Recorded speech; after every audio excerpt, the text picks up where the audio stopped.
Hi, friends. It's Mrs. McCarver, and it's time for today's reading lesson. This week, we've been working on using some of our superpowers to help us figure out the words that are on the page. But we've also talked about how important it is as a reader to understand what is happening in our story.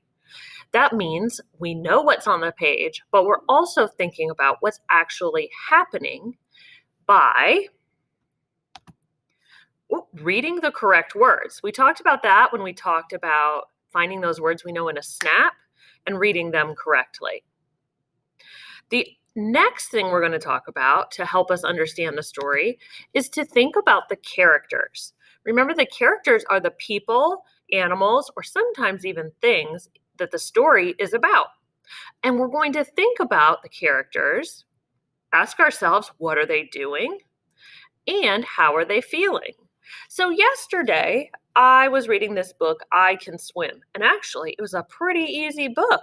I was able to read two of the words in a snap, I can, and then I used the sound power and what was the picture to figure out the next word. And it was no big deal. But today I want to do a little more thinking to make sure I understand what's going on in the story. I mean, if I just think about what I read yesterday, the animals are just moving around in a different way. So today I want to go back and look really closely to think about the characters. I'm going to think about what they're doing and how they might be feeling. I think this is going to help me to understand the story. Okay, friends, so yesterday we read this book and we noticed that the characters or the animals were just moving in different ways. The monkey was swinging, the frog jumped, the alligator was swimming, the lion was running. There was a parrot that was flying as I kept reading, even a snake that was sliding. So now I'm going to go back and think about what are these characters doing and how are they feeling? Well, in the beginning, the monkey was trying to get those bananas. Look at his face. He looks pretty excited for those bananas. But the more I look at this next page, his face has changed. He's not smiling anymore, and he's swinging. Well, why is he doing that? Oh, when I look down here, look. This warthog is bumping the tree. He looks kind of mean, doesn't he? I wonder if that's why the monkey is swinging. Let's check the next page and see if that continues.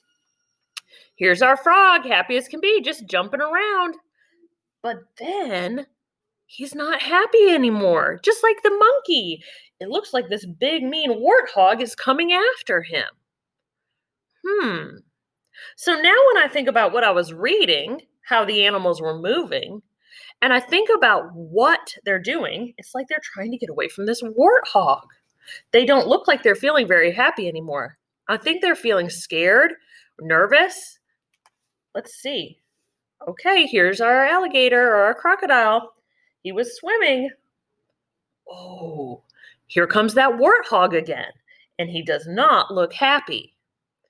I think this continues. The lion had to run away. Oh, even the lion looks scared, and he's a pretty big animal.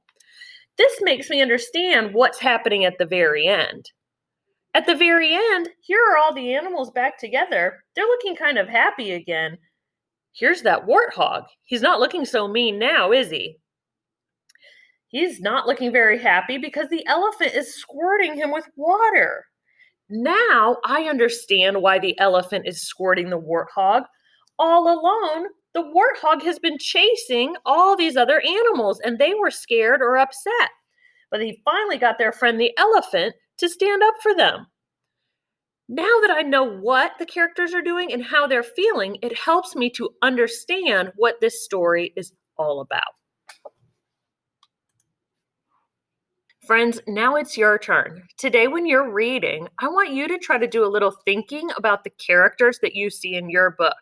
See if those characters help you to understand what's happening in the story by thinking about what the characters are doing and how the characters are feeling.